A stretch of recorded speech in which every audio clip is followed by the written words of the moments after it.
তারা আমার বিয়ে নিয়ে কথা বলছিলেন। আমার বাবা বলছিলেন এই সুন্দর চার্চটিতে যখন আলমার বিয়ে হবে আমি তখন ওকে নিয়ে এই আইল ধরে হেঁটে যাব। তখন আমার মা ঘুরে বললেন, এমনটা কখনোই ঘটবে না, কারণ তোমার মেয়ে একজন মুসলিম। আমার জন্ম এবং বেড়ে ওঠা একটি মেক্সিকান পরিবারে, এবং আমাদের স্কুলের সময় আমাদের মাসে যোগতে হতো।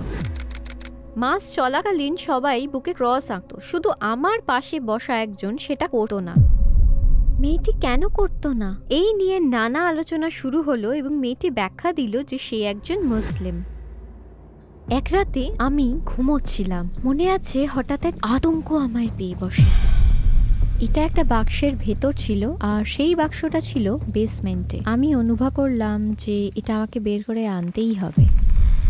আমি কুরআনটিকে বের করে উপরে নিয়ে এলাম, হয়তো এটাই আমার যাত্রা শুরু ছিল। খুব একটা সচেতনভাবে নয়, কিন্তু আমি এই বিশ্বাসের প্রেমে পড়ে যাচ্ছিলাম। মসজিদে যাবার জন্য আমি আমার এক বন্ধুর সাথে যোগাযোগ করলাম। আপনি আমাকে একজন পুরুষের জন্য পর্দা করতে বলছেন, যাতে তারা দৃষ্টি অবনত করে নিতে পারে? তাদেরও তো দৃষ্টি অবনত রাখা শেখা দরকার। আসসালামু আলাইকুম বোন আলমা ক্যাম্পাস, আমাদের আমন্ত্রণ গ্রহণ করার জন্য ধন্যবাদ। আপনাকে পেয়ে আমরা ভীষণ খুশি। আলমা ক্যাম্পাসকে এই প্রশ্ন দিয়ে শুরু করতে চাই, আপনার জীবন সম্পর্কে সংক্ষেপে যদি কিছু বলতেন। ওয়ালাইকুম আসসালাম, আমার নাম আলমা ক্যাম্পাস, একজন নব্য মুসলিম মেক্সিকান আমেরিকান। এখানে শিকাগোতেই আমার জন্ম এবং বেড়ে ওঠা, তো প্রায় সারা জীবন আমার এখানেই কাটানো। আমি একটি ইমিগ্রেন্ট পরিবারের মেয়ে। আমি পরিবারের বড় সন্তান, একমাত্র কন্যা সন্তান, এবং আমি ইসলাম গ্রহণ করি সম্ভবত, আমার ঠিক মনে নেই, তবে আমার মুসলিম হওয়ার প্রায় 25 বছর হয়ে গেছে, অনেকগুলো বছর পার হয়ে গেছে। তো বর্তমানে আমি একটি ইসলামিক স্কুলের ডিরেক্টর অফ অ্যাডমিশন, এবং আমি উহালা ফাউন্ডেশনের কো-ফাউন্ডার, শিকাগো লাটিনো মুসলিমদের নিয়ে। এই প্রতিষ্ঠান নিয়ে আমি সত্যি ভীষণ আশাবাদী। বিশ্বাসের দিক থেকে আপনার জীবন কেমন ছিল? আপনি কিসে বিশ্বাস করতেন? আচ্ছা, আমার জন্ম এবং বেড়ে ওঠা একটি মেক্সিকান পরিবারে, এবং অন্যান্য মেক্সিকান পরিবারগুলোর মতনই আমরা ছিলাম ক্যাথলিক। তো ক্যাথলিক বিশ্বাস মেক্সিকান সংস্কৃতির সাথে ওতপ্রোতভাবে জড়িত। তো সাংস্কৃতিক দিক দিয়ে এটাই ছিল আমার পরিচয়, কিন্তু ধর্মীয়ভাবে আমরা বাড়িতে কখনোই ক্যাথলিক মতের চর্চা করিনি। এবং আমার মনে আছে ছোটবেলায় আপনার সাথে কথা বলতে গিয়ে আমার এটা মনে পড়লো, খুব সম্ভবত আমার বয়স 4 বা 5 বছর হবে, খুব একটা মনে নেই। কিন্তু আমার মা সবসময় বলতেন, সৃষ্টিকর্তা সবসময় তোমাকে দেখতে পাচ্ছেন। এবং একটা ছবি ছিল বাড়িতে, যিশুর একটি হলোগ্রাম ছিল। সেই হলোগ্রাম ছবি দেখে আমি ভীষণ ভয় পেতাম, কারণ আমার মনে হতো আমাকে ছবিটা তাড়া করে বেড়াতো। তো যাই হোক, আমরা ক্যাথলিক হিসেবে বড় হয়েছি, এবং আমার মনে আছে শুধু যিশুর ধারণা নিয়ে বড় হয়েছি, এবং কখনোই সেই ধারণা পুরোপুরি বুঝে উঠতে পারিনি। শুধু মনে হতো আমার তাকে বিশ্বাস করতে হবে, কিন্তু কখনোই কিছু বুঝে উঠতে পারিনি।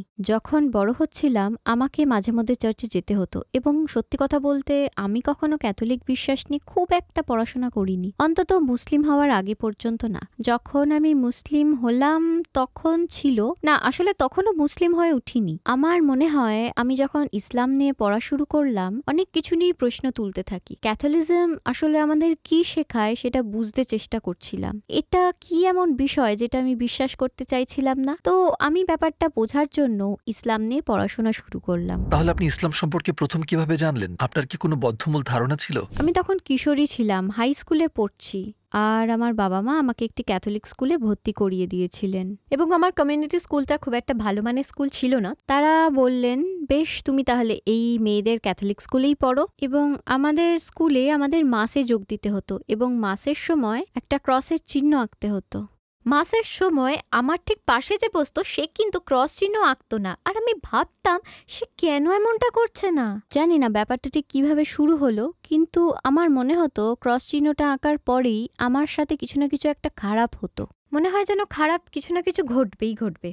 আমার মনে নেই সেগুলো ঠিক কি কি ছিল, কিন্তু আমার শুধু মনে হতো আমার ভালো কোনো অনুভূতি হচ্ছে না। খুব ছোট বা অগুরুত্বপূর্ণ কিছু হতে পারে, কিন্তু আমার জন্য সেই প্রভাব যথেষ্ট ছিল যে আমি ভাবতাম এসব তো ঠিক না, আমার এসব করা উচিত না। আমার বলতে ইচ্ছা হতো এসব করো না প্লিজ। আমি বুঝতে পারতাম না কেন। আমরা যখন মাসে থাকতাম এবং সেই মেয়েটা ক্রস আঁকতো না, তখন আমার মনে হতো, ও মাই গড, এসব কি অদ্ভুত, ও কেন ক্রস আঁকছে না, এই মানুষটা কিসে বিশ্বাস করে। এখান থেকে আলোচনা শুরু হলো, আর মেয়েটি ব্যাখ্যা করলো যে সে একজন মুসলিম।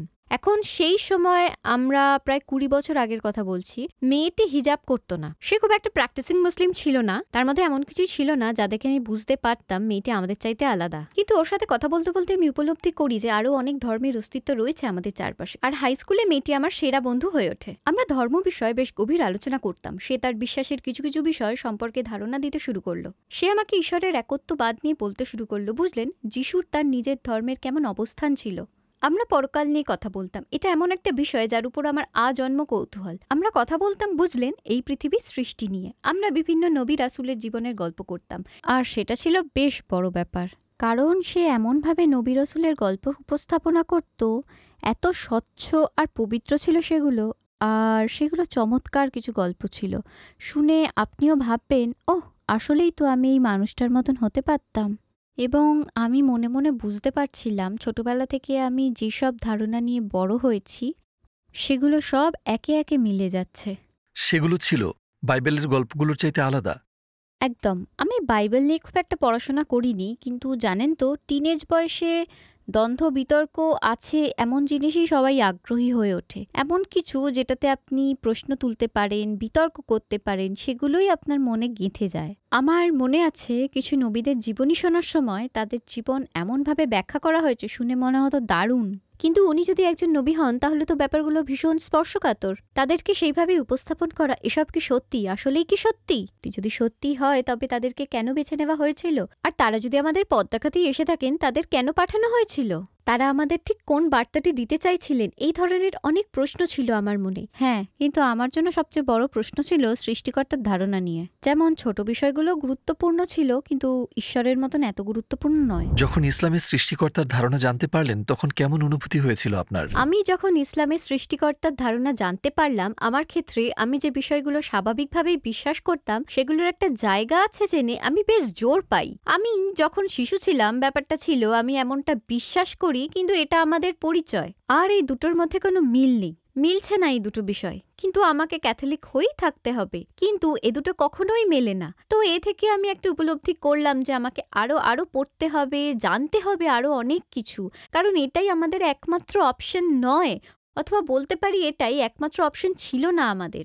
আমি আমার সাংস্কৃতিক প্রেক্ষাপটকে মাথায় রেখে শুধু চেষ্টা করছিলাম আমি যে পরিবারে জন্মগ্রহণ করেছি তাদের দলের অংশ হয়ে থাকতে। তাহলে আপনার ইসলামের পথে যাত্রা কিভাবে শুরু হয়? আমি কখনো ভাবিনি যে আমি এই পথে হাঁটবো। আমি কেবলই একজন শিশুর মতন জীবনযাপন করছিলাম, এবং এই আলোচনাগুলো আমাকে ধীরে ধীরে কিন্তু নিশ্চিতভাবে নতুন কিছু শেখার দিকে নিয়ে যাচ্ছিল। আমি এমন কেউ ছিলাম না যে মাশাআল্লাহ শোনামাত্র ইসলাম গ্রহণ করে নেয়। সেটা চমৎকার বটে, কিন্তু আমার জন্য এই প্রক্রিয়ায় ছিল অনেক অনেক প্রশ্ন, অনুসন্ধান, নিজে নিশ্চিত হওয়ার জন্য কোনটা সত্যি কোনটা সত্যি নয়। বুঝলেন তো, বাইবেল কিভাবে এলো, কি ঘটেছিল এখানে, কোথায় জিনিসগুলো আলাদা হলো।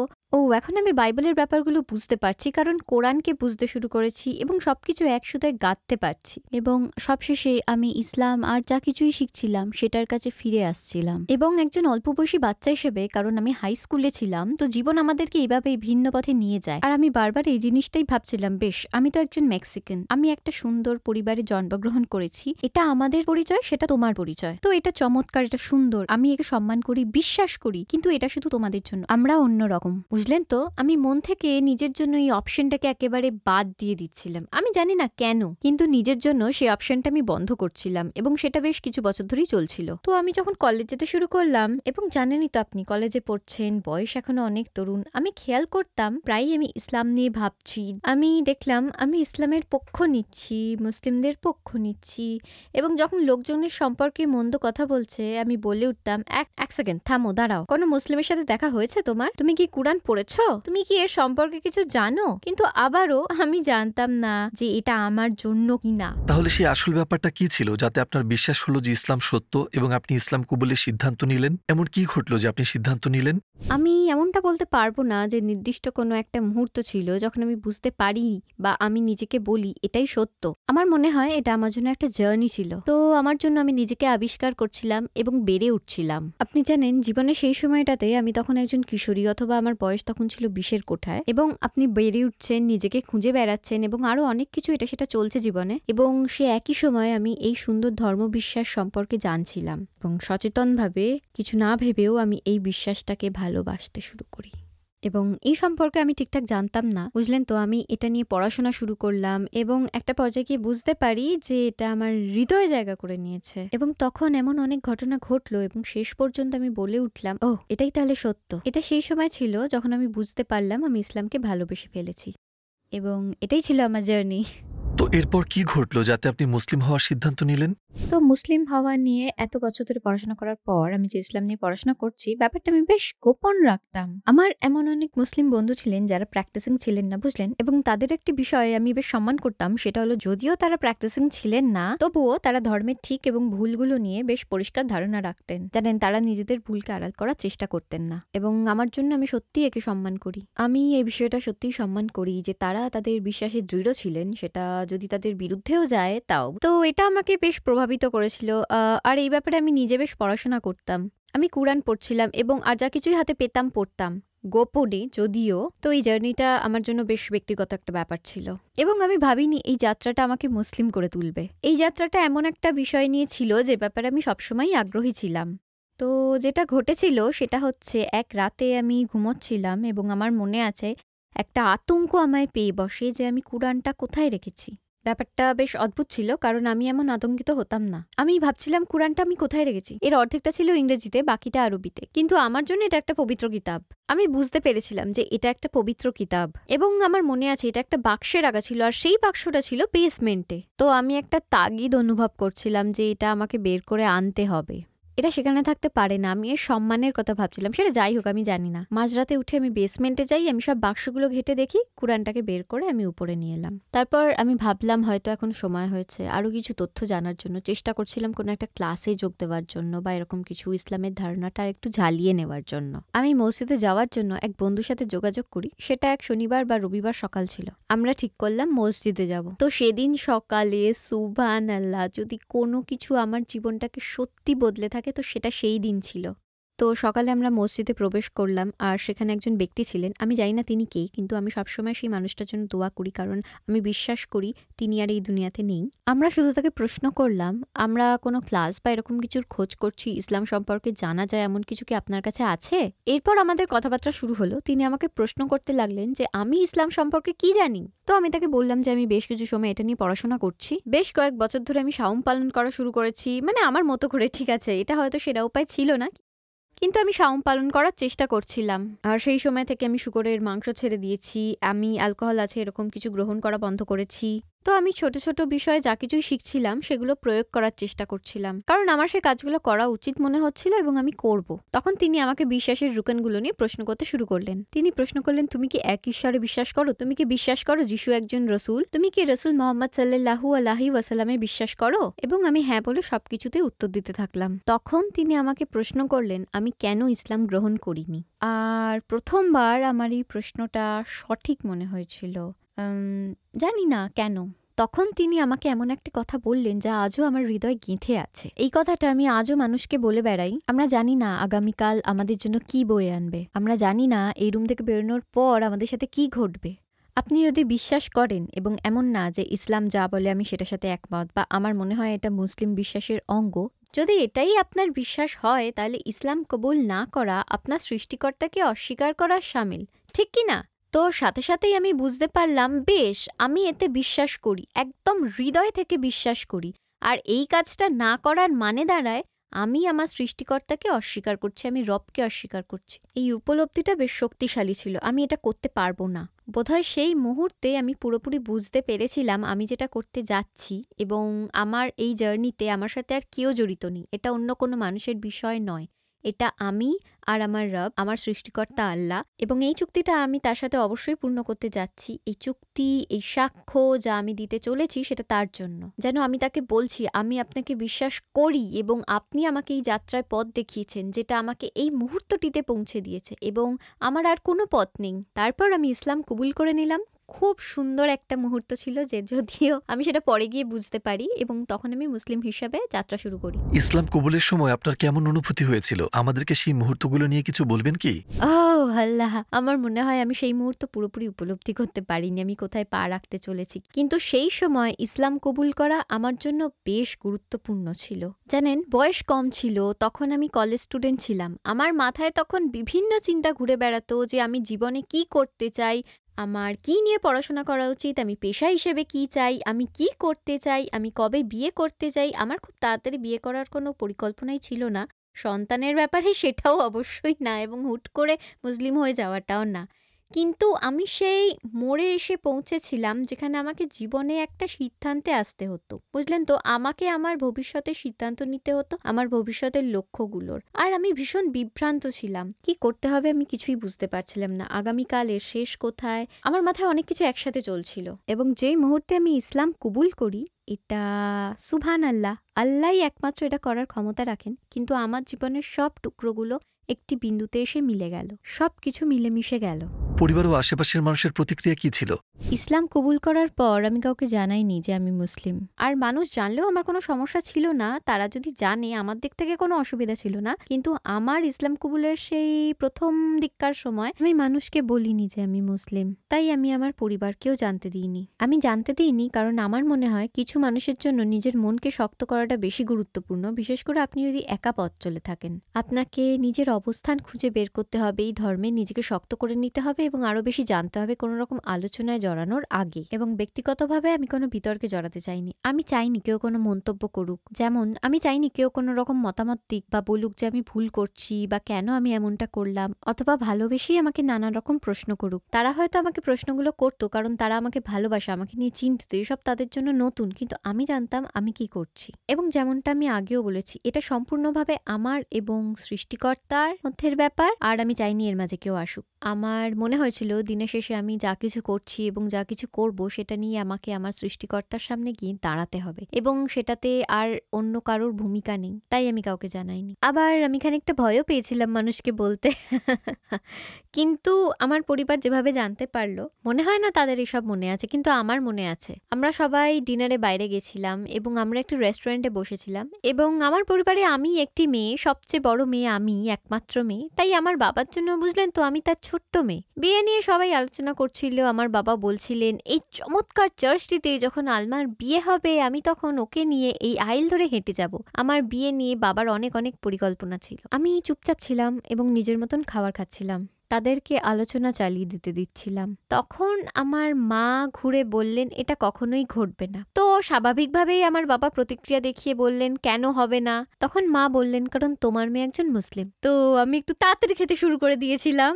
মনে হয় মা আমাকে দেখেছেন সালাত আদায় করতে নিজের রুমে, এবং তখন তিনি বুঝতে পারলেন যে আমি ইসলাম গ্রহণ করে মুসলিম হয়েছি। কিন্তু আমার মনে হয় বেশ লম্বা সময় ধরে ওনারা ভাবছিলেন যে এটা আমার একটা খেয়াল, আর হয়তো আমার বয়সের কারণে এবং ওই সময়টাতে আমি যেরকম ছিলাম সেটা ভেবে আমি যে কোনো কিছু নিয়ে খুব উৎসাহী হয়ে পড়ি, আর এটা হয়তো সেরকমই একটা ব্যাপার। আমি খুব প্রোটেক্টিভ হয়ে পড়ি, তো আমি আমার ধর্মের পক্ষ নিতে থাকি। আমি আমার ধর্মকে হারানোর ভয় পাচ্ছিলাম, আমি যা যা পেয়েছি সব হারানোর ভয় পাচ্ছিলাম। কিন্তু আমার সব সিদ্ধান্তগুলো নিয়ে তারা খুব শ্রদ্ধাশীল ছিলেন। তারা এত কিছু না বুঝলেও তারা আমার পরিবার। যখন কেউ ইসলাম কবুল করে আমরা তাকে প্রশ্ন করি আপনার পরিবারের প্রতিক্রিয়া কি, তারা আপনার সাথে কেমন ব্যবহার করছে, আপনার বাড়িতে পরিস্থিতি কেমন। এবং সুবহানাল্লাহ, এখন আমার মুসলিম হওয়ার এতগুলো বছর পর আমার মনে হয় এই প্রশ্নগুলো বেশি গুরুত্বপূর্ণ যে আপনার পরিবারের সাথে সম্পর্ক কেমন, তাদের জীবনে ইসলামকে কিভাবে নিয়ে আসছেন, তাদের কাছে ইসলামকে কিভাবে তুলে ধরছেন, কারণ তারা আপনাকে ভালোবাসে এবং এই জন্যই তারা ভীত। তারা ভাবছে যে আপনি সম্পূর্ণ ভিন্ন একটি পথ বেছে নিচ্ছেন, এবং এই কথাগুলো আমি এখন বুঝতে পারছি কারণ তখন আমি খুব একটা ভালো উপমা তৈরি করিনি, কিন্তু এখন আমি সামলে নিচ্ছি। তো আপনার বাবা কেমন প্রতিক্রিয়া দেখিয়েছিলেন? জানেন, আমার মনে হয় তারা স্বাভাবিক ছিলেন। তারা ভেবেছিলেন এটা আমার সাময়িক একটা খেয়াল। তারা দেখতে চাইছিলেন ইসলাম আমার মধ্যে কি কি পরিবর্তন আনে, আমার মধ্যে আর কি পরিবর্তন আসতে পারে মুসলিম হওয়ার পর। তারা যে পরিবর্তনগুলো দেখেছিলেন আমার মধ্যে তা সবই ইতিবাচক, তাই তারা খুশি ছিলেন। কিন্তু তারপর আমি সিদ্ধান্ত নিলাম আমার ব্যবসাটাকে বিক্রি করে মধ্যপ্রাচ্যের দিকে চলে যাব যাতে আমি পড়াশোনা করতে পারি। আমি জানি না কিভাবে এসব করেছিলাম, বাবা মাকে এসবের মধ্যে কিভাবে এনেছিলাম জানি না। আমি কল্পনাও করতে পারি না আমার সন্তান আমার সাথে এমন করছে। ভাবতে অবাক লাগে আমি কতটা সাহসী ছিলাম সেই সময়। কিন্তু আমি বুঝেছিলাম একমাত্র এই সময়ই আমার পক্ষে এটা করা সম্ভব। অর্থনৈতিকভাবে এটা আমি করতে পারি। আমি যে ব্যবসায় জড়িত ছিলাম, আমি একজন মর্টগেজ ব্রোকারের সাথে পার্টনারশিপে ছিলাম এবং আমি বুঝতে পারি যে সুদ হারাম। তাই আমি ব্যবসা থেকে বের হয়ে যাই। তাই আমি ঠিক করলাম, ঠিক আছে, আমার অংশটা তারা কিনে নিক। আমার হাতে ভ্রমণের জন্য পর্যাপ্ত টাকা আসবে, বাইরে থেকে নিজেকে খুঁজে বের করতে পারবো। কারণ আমি এখানকার জীবনের থেকে নিজেকে ছিন্ন করতে চাইছিলাম। আমি নিজের মতন বাঁচতে চেয়েছিলাম এবং নিজেকে খুঁজে বের করতে চেয়েছিলাম। এবং আমি এই ধর্মটাকে এমনভাবে বুঝতে চেয়েছিলাম যাতে আমার সাথে মানিয়ে যায়। তো আমি যখন সেই যাত্রা শুরু করলাম, সেটা তাদের জন্য বেশ কঠিন ছিল, জানেন তো। আমার যাওয়া নিয়ে তারা খুব আতঙ্কিত ছিলেন, কারণ আমি সেখানে কাউকে চিনতাম না, ভাষা জানতাম না, ভ্রমণের কোনো অভিজ্ঞতা ছিল না, ফেস টাইম ছিল না। শুধু চিঠি পাঠানো যেত, কিন্তু সেই চিঠি পেতে প্রায় 2 সপ্তাহ লেগে যেত। আর ফোন কল করতে সেই কলিং কার্ড লাগতো। এখন যখন আমার মনে পড়ে, জানেন, আমি যখন ইসলাম নিয়ে পড়াশোনা করতাম, হিজাব নিয়ে কোনো রকম বর্ণনা দেখলেই আমি পাতা উল্টে দিতাম। যেন এসব আমার জানারই দরকার ছিল না। এটা এমন একটা ব্যাপার ছিল যেটা আমি করতে চাইতাম না। এটা আমার জন্য খুব অজানা একটা বিষয় ছিল এতদিন পর্যন্ত নিজের সম্পর্কে যা জেনে এসেছি সেই তুলনায়। যেমন আমার পরিবারে কেউ কখনো হিজাব করেনি। সেই সময় আমি যা কিছুই করতে চেয়েছিলাম, হিজাব অনেক অনেক দূরে ছিল এবং বেশ কিছু সময় ধরে এমনটা চলল। তো তখন আমি অনেক শালীন পোশাক পরতে শুরু করলাম, যেমন লম্বা হাতের জামা। সেটা অনেক সহজ ছিল। এটা আমাকে স্বীকার করতেই হবে, ইসলাম কবুলের পর আমি আমার আলমারি থেকে অনেক জামা বাদ দিয়ে দিই। আর এটা আমি করছিলাম কারণ আমি আমার নিজের মধ্যে দুর্বলতা বুঝতে পেরেছিলাম। আমি জানতাম এই কাজগুলো আমাকে করতেই হবে, আর এই পোশাকগুলো আমার হাতের কাছে রাখা যাবে না। আমি আমার পোশাক আশাকের মধ্যে বদল আনার চেষ্টা করছিলাম, কিন্তু মাথা ঢাকার ব্যাপারটা বেশ কঠিন ছিল। এই ধারণাটা মেনে নেওয়াটা আমার জন্য কঠিন ছিল এবং বেশ কিছুটা সময় লেগেছিল। ইসলাম নিয়ে আরো অনেক বেশি পড়াশোনা করার পর আমি সত্যি ভাবতে শুরু করলাম যে আমি কেন হিজাবকে মেনে নিতে পারছি না। আমাকে সত্যি এটা নিয়ে ভাবতে হয়েছিল যে আমি কেন এই বিষয়টা নিয়ে পড়াশোনাও করতে রাজি নই, এটা নিয়ে কিছু শুনতেও চাইনি এবং কোনো উদাহরণও শুনতে চাই না। আমি কেন এটাকে প্রত্যাখ্যান করছিলাম। এবং অবশেষে আমি বুঝতে পারি যে এটা আমার ভেতর থেকে আসছে। এটা আমার ধর্মের ব্যাপার নয়। এমনটা না যে ইসলাম কিছু ভুল করছে, অত্যাচার করছে বা অন্যায় করছে। কারণ সেই সময় আমার মাথায় এটাই চলছিল যে এটা অত্যাচার, এটা ভালো কিছু নয়। আপনি আমাকে একজন পুরুষের জন্য পর্দা করতে বলছেন যাতে তারা তাদের দৃষ্টি অবনত করে নিতে পারে? তাদেরকে শিখতে দেন দৃষ্টি অবনত করতে। এটাই আমার ধারণা ছিল যে আপনি অন্য কারোর জন্য আমাকে এসব করতে বলছেন। এটা তো ঠিক নয়। এবং কেন সমস্ত মুসলিম ভাইয়েরা কোনো চিহ্ন ছাড়াই ঘুরে বেড়াচ্ছে? বোঝাই যায় না তারা মুসলিম। এরকম কোনো চিহ্নই নেই যাতে তাদের মুসলিম হিসেবে চিহ্নিত করা যাবে। কিন্তু আপনি চান আমি হিজাব পরি? তো এটাই আমি ভাবতাম। তো তারপর আমি খুব গোপনে এটা নিয়ে পড়াশোনা শুরু করলাম, কারণ আমি আমার হিজাব পরা নিয়ে কারোর মতামত বা কোনো রকম জোড়াজুড়ি চাইনি। আর আমার মনে নেই সেটা ঠিক কী ছিল, কিন্তু আমি একটা লেকচার শুনেছিলাম এবং সেটা শোনার পর আমি বুঝতে পারলাম যে আমাকে হিজাব অন্য কারোর জন্য পড়তে হবে না, একমাত্র আল্লাহ বলেছেন, তাই আমার এটা পড়া উচিত। এবং এই পর্যন্ত আমি যা কিছু পড়াশোনা করেছি বা গবেষণা করেছি, সেই সব যদি যৌক্তিক হয়, সেইগুলো যদি সব ভালোর জন্য হয়ে থাকে, তাহলে আমি এটা কেন করছি না? এটা আমার করা উচিত। এবং আমি সিদ্ধান্ত নিই যে যেদিন আমি আবারও জর্ডানের উদ্দেশ্যে যাত্রা করব, আমার সমাজ এবং এই কমিউনিটি থেকে আলাদা হব, সেদিন থেকেই আমি প্রথমবারের মতন হিজাব পরতে শুরু করব এবং আমি সেটাই করেছিলাম। এবং আমি ইম্পোস্টার সিনড্রোমে ভুগছিলাম, যেন আমি অন্য কারোর পোশাক পরে আছি। আমি আর আমি নেই, যেন অন্য কেউ। আমি খুঁজে দেখতাম ভিন্ন সংস্কৃতির মানুষ কিভাবে হিজাব পরেন, আর ভাবতাম কিন্তু আমি তো আরব নই, আমি তো ভারতীয় নই, আমি অন্য কেউ নই। আর আমার এই যাত্রা বেশ লম্বা ছিল।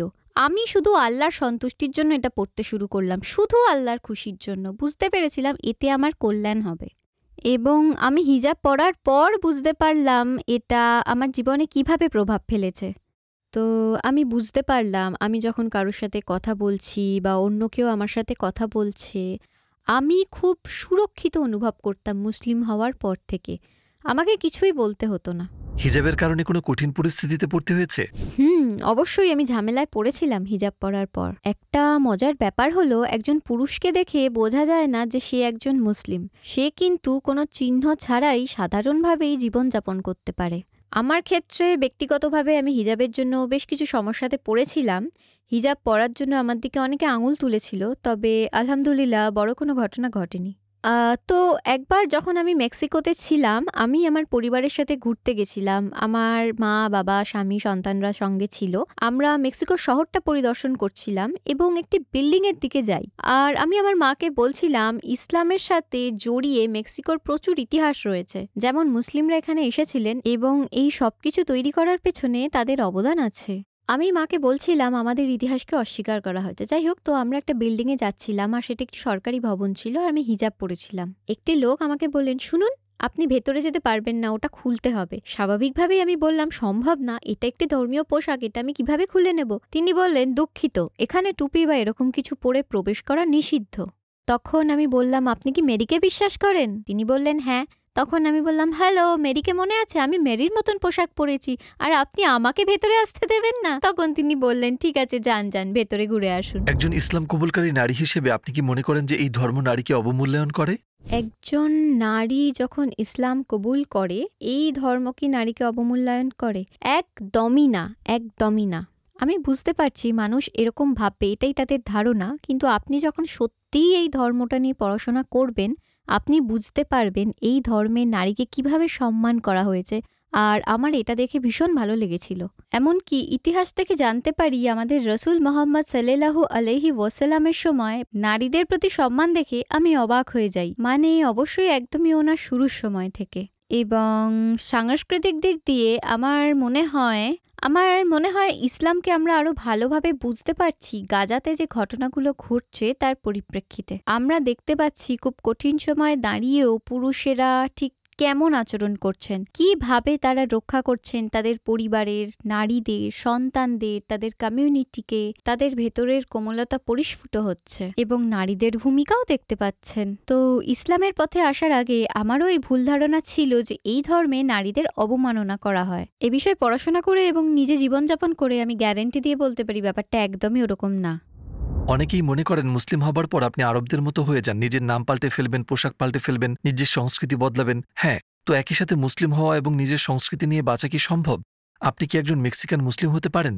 হ্যাঁ, ঠিক আছে। তো আমি মনে করি যে মানুষের মনে সবচেয়ে বড় একটা ভুল ধারণা হলো, আপনি যখন ইসলাম কবুল করেন, আপনি একজন আরব হয়ে যান অথবা এমন একটা অন্য সংস্কৃতির অংশ হয়ে যান যেটা আসলে আপনার পরিচয় নয়।